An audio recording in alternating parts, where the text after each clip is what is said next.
So for us, it makes no difference. In fact, this idea of talking monopoly capital, white capital is not. Capital is white. When you say white people, we have finished it. You're all in that, right? So white people have no. Yeah, they are oppressors, and they continue to be oppressors, and they have not paid reparations. They have not returned our land. That's why I think China is right.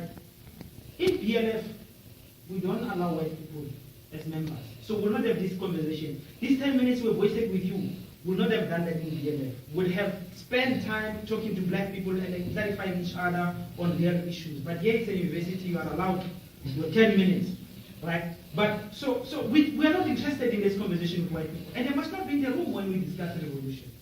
That's for all kinds of things, spiritual, as you say, mental, and symbolic.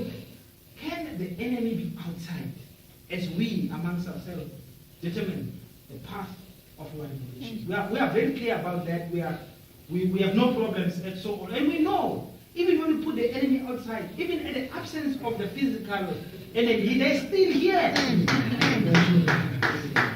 You know? So we just have to know our problem a little bit, but we know the problem is here also. But at least the physical one problem stand outside.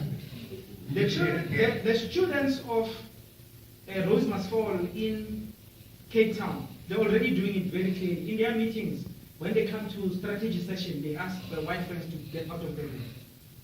So we must do it also. Most of you are going to join us, BLF. We don't want white people in our meeting. We don't want Joe Slovo, no.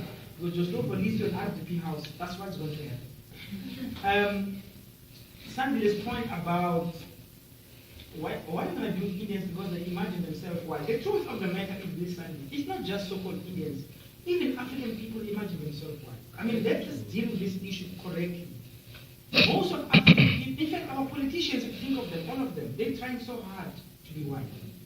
The reason why some guy will buy a house of 3 million and break it down to buy a house, to build a house of 20 million and have a watch of 350,000 and dress in clothes of any time they must be hung 200,000.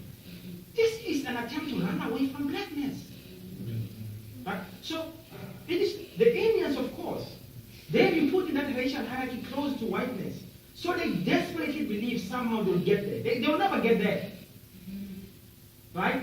But so we must not waste our time too much with those who hate us. And I think we must just speak very clearly that we accept Indian people as black people, but those who see themselves as